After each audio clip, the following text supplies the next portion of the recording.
Okay, guys, the next lesson is on something called simplifying radicals. All right, so the first thing I want to do is just explain what a radical is. Some of you guys may have not heard that term in terms of math. So radicals are basically roots, all right? So square root, cube root, fourth root, and so on. Okay, so these are radicals. And a rule that we're going to be using, or that we need to know, is this one here, which is that if I take this square root of a number, it is actually going to equal the product of the square root of its factors. All right, well, that sounded very technical and stuff, but it might be easiest just to show you through an example here. So I'll squeeze an example in here. So for example, the square root of 21. This is the same as the square root of 7 times the square root of 3.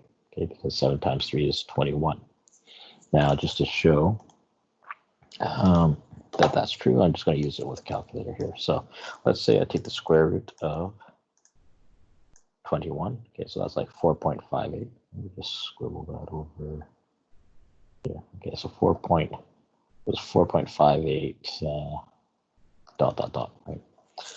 And I'm going to do the same thing here with this side over here. So I take the square root of 7, and I'm going to multiply it with the square root of 3, and that is equal to, and you can see it's the same number here, so 4.58, blah, blah, blah. Okay, so so this is a very key kind of rule concept with these radicals. All right. Okay, so let's jump into the first example here. Okay, so we want to express each radical as a mixed radical in simplest form. Okay, so what does that mean? Okay, so the square root of 48, we can, what we want to do is we actually want to kind of, what they're saying is in simplest form. So we're going to break this down or kind of reduce it. It's kind of similar to like reducing fractions. Okay, so square root of 48, what I want to do is reduce the 48. Okay, so so what we want to do here is, first off, we want to factor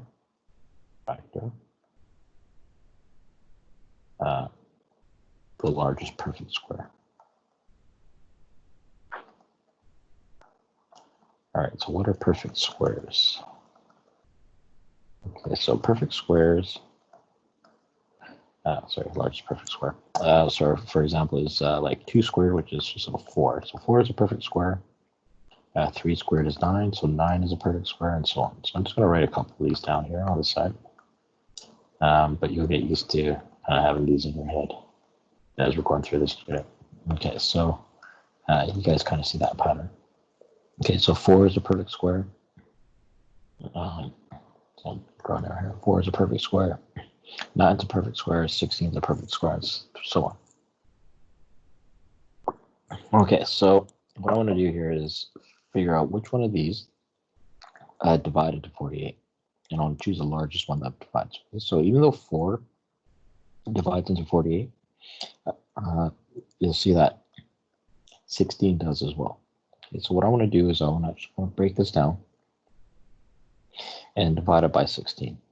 Okay, so square root of 48 is going to equal square root of 16 times the square root of 3. Okay, just using the rule that we have above here. Okay, so 48 is 16 times 3, so therefore square root of 48 is going to equal the square root of 16 times the square root of 3. Now, the reason we chose the perfect square is because square root of 16 is equal to 4. All right, square root of 16 is 4. And so this thing here is going to be 4 root 3. So this is what they mean by a mixed radical. It's kind of like mixed fractions, I guess, when you have a number and a fraction. Mixed radicals is when you have a coefficient and a radical. Okay, and this is in simplest form now. Okay, so now that being said, if you don't choose the largest perfect square, you can still get to this point here, 4 root 3. It's just going to take you like an extra step or 2. All right, so maybe I'll show you that as well. So let's say instead of 16, we chose 4. So root 48 is going to equal square root of 4 times square root of 12.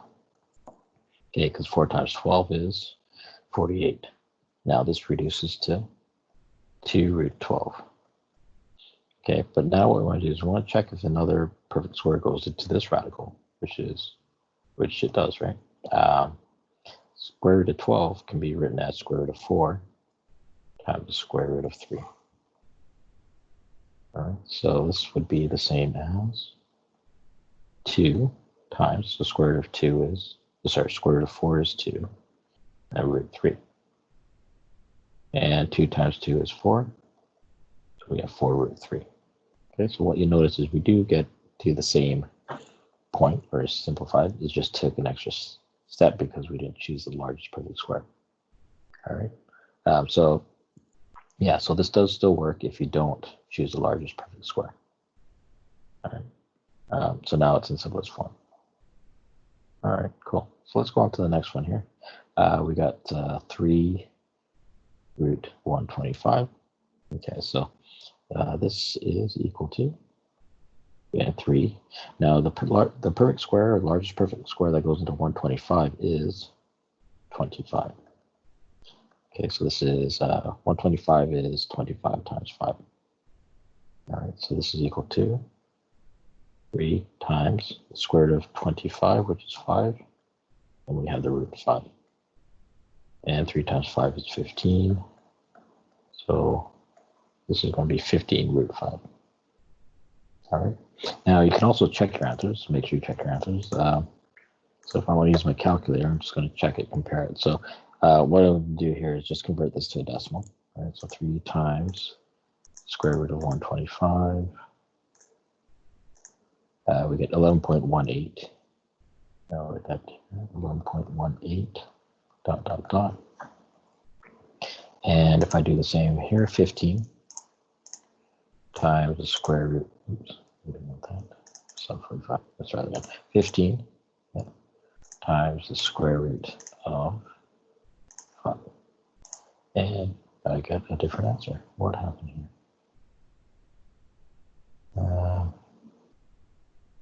No, that's not right. All right. Let's try it again.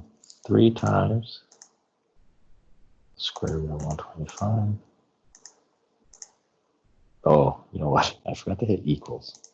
There we go. 33.54. My bad. All right. So 33.54 is actually this number here. This whole number. Okay. The 11.18 was just the square root of 125. I forgot to hit the equal sign. So let's try it again. So 15 times square root of 5 equals, again, 33.54. Okay, so it does match up. Okay, so this matches up with that. Okay, so you, yeah, so you can always check your answers for the calculator. Just check looking for the decimal.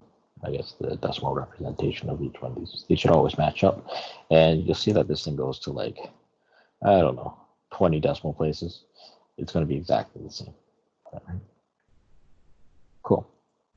So let's go on to the next one here, which is this one here now involves variables. Okay, so not only do we just do, are we going to be doing this with numbers, we're going to actually use simplify these with variables. Okay, so square root of a to the 4th, b to the 7th. Okay, so perhaps on the side here, I'll make a little bit of a note here. So obviously the square root of a squared is equal to a. Okay. What about the square root of a to the 4th? Okay, so if this is going to equal a squared. Okay, the reason for that is because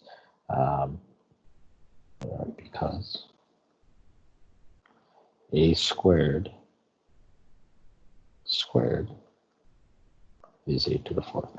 Right. So if I go in the opposite direction, then the square root of a to the 4th is a squared. Or another way to explain this is from the other day, remember fractional exponent, square root is equal to the 1/2 power. So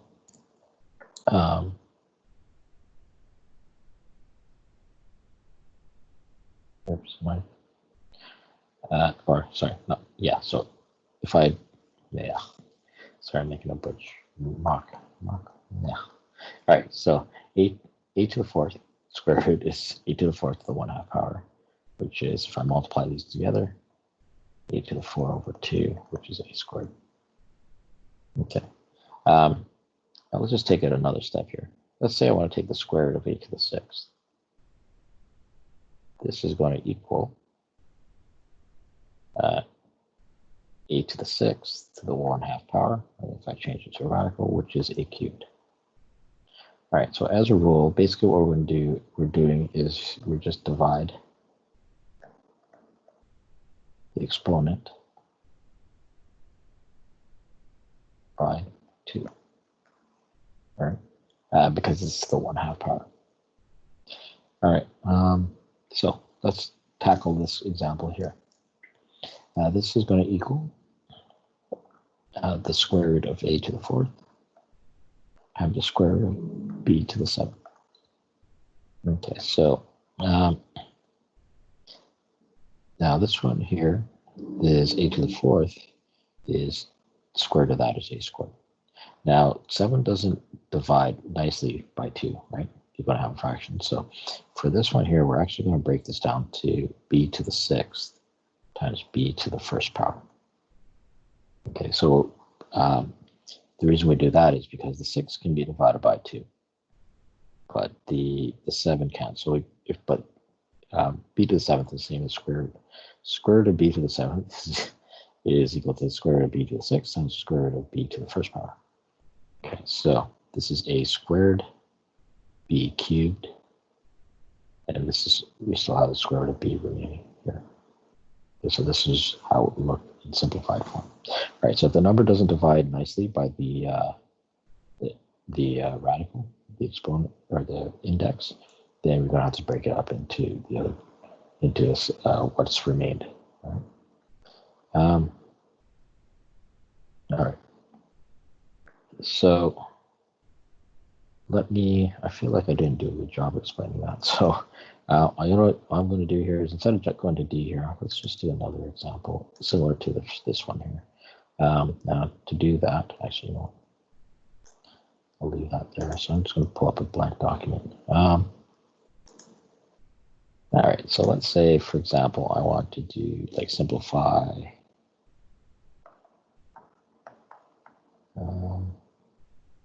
Let's say the square root of a to the 7th, b to the 9th, c to the 10th.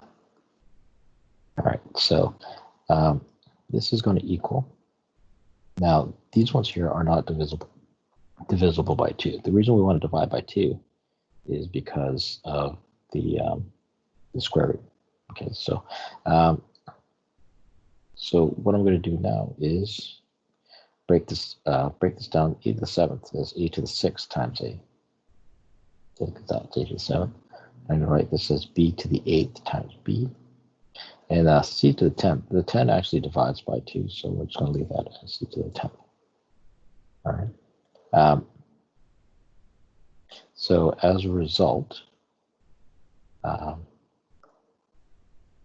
can I do this here? Hopefully I'm not doing more harm than good, but I can separate this as a to the 6th, b to the 8th, c to the 10th under one radical, and then underneath another radical I put a and b. Okay, so the reason I separated it is because these exponents here can be divided by 2, whereas the a and the b are not going to be able to. Right? And as a result,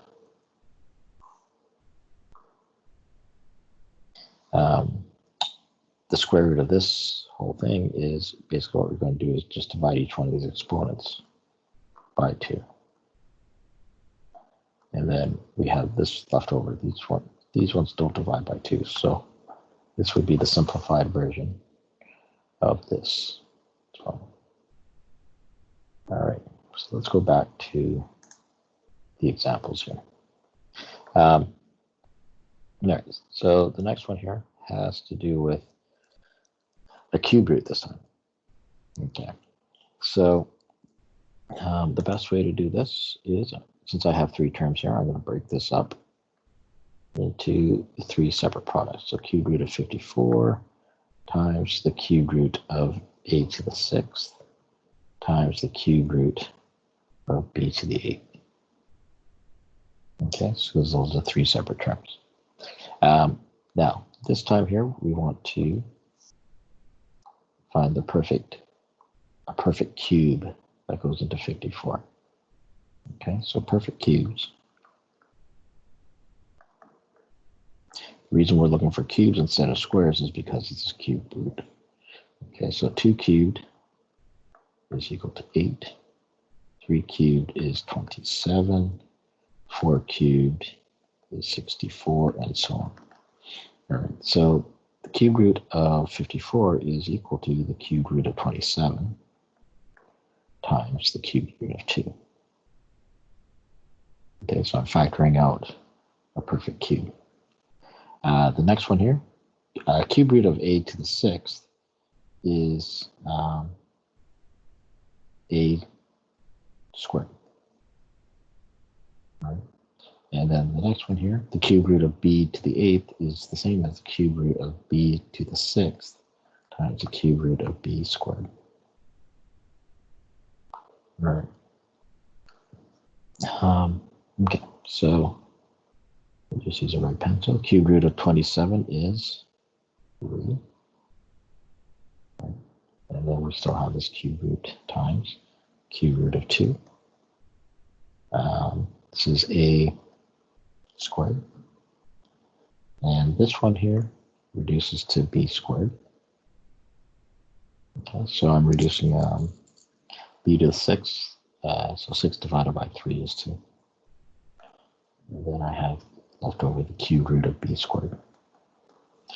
So any term here without a radical, we're going to place out front. So this would be 3a squared b squared times the cube root of 2b squared. Okay, so this one here is different from the previous ones because now we're dealing with cube roots. So if you want to reduce or simplify a coefficient, you got to divide in a perfect cube, not a perfect square. And then the variables themselves, the exponents, are going to be divided by 3 instead of 2. Okay. Cool. All right. So the next example here, we're just going to kind of go in the other direction. All right. So this is now a mixed radical, and we want to change it back to an entire radical.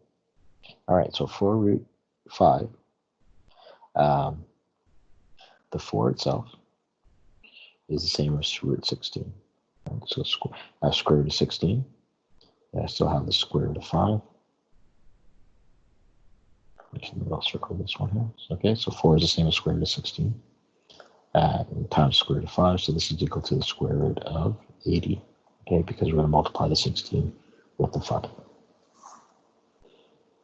Okay, so for this example here, we're just going in the other direction.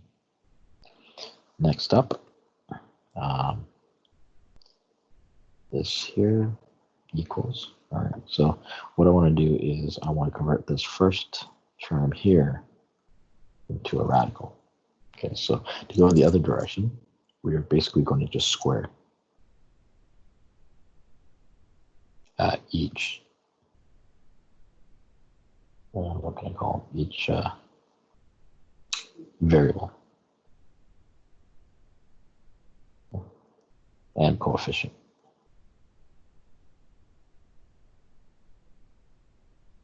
Okay, so what we mean by that is 3x squared y. If I want to convert it to a radical, this is going to be 9, because that's 3 squared, x to the 4th, or y squared. Okay, so x squared squared is x to the 4th. Y squared is, well, y squared.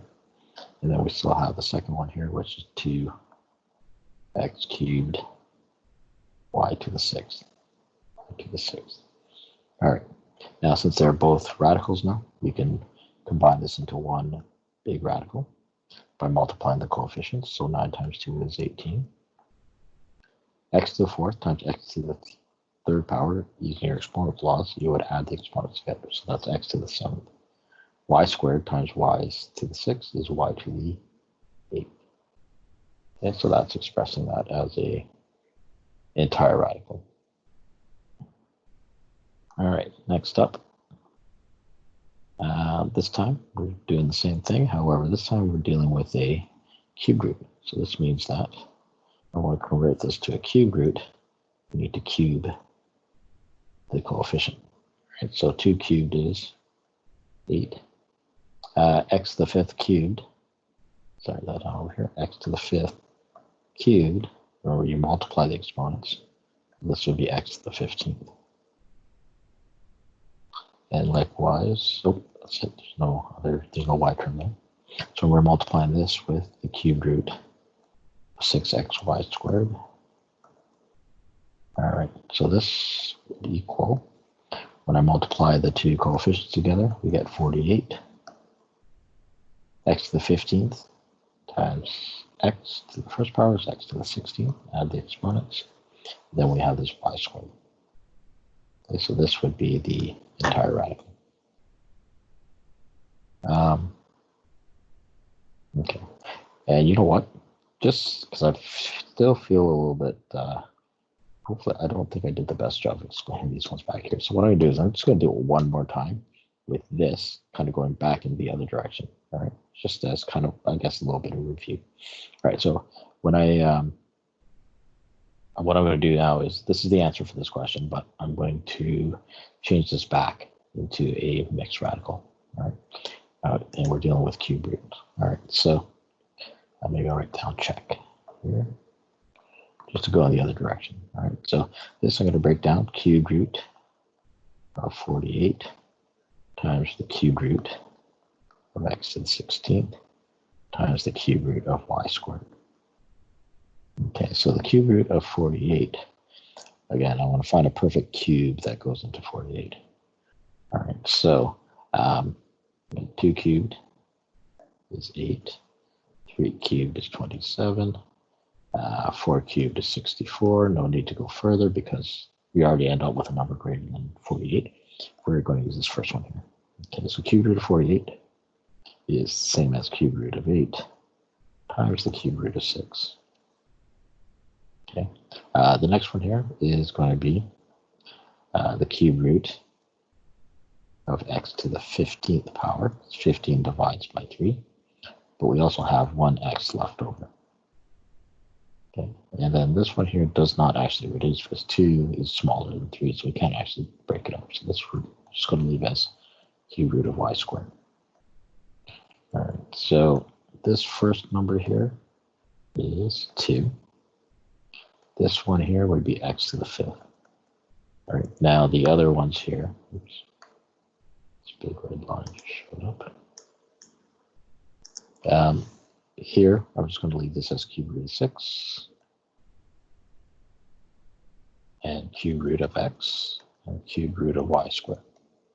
Okay, so anything that's not a cube root, you can write out front. So this would be 2x to the 5th, and anything left over, we're going to write underneath the radical sign. So this would be 6xy squared. Okay, which is what we, if you look here, that's what we started off with. Okay, so this is just checking to show you how to go in the other direction. Okay, so you need to be able to go in both directions. All right. Next example, we want to order from least to greatest without using a calculator. Okay, so here we got 3 mixed radicals. Now, the way you would order this from least to greatest is to actually change to entire radicals. Then you can see, you can compare them, right, easily. All right, so for example, 3 root 7 is equal to square root of 9 times the square root of 7, which is square root of 63. So I'm just going to convert each one of these to an entire radical. 5 root 3 is square root of 25. times square root of 3, which is square root of 75. And last one there, 2 root 15 is the square root of 4 times the square root of 15, which is root 60. Okay, so once we change it to like entire radicals, visually we know which one's least and which one's greatest, right? This third one here, root 60 is the least one, root 75 is greatest. So if we want to order these, this would be the least, this would be the second least, and this would be the biggest one. Okay, so to answer this, it would be 2 root 15, then 3 root 7, then 5 root 3. Okay, cool. So hopefully that makes sense.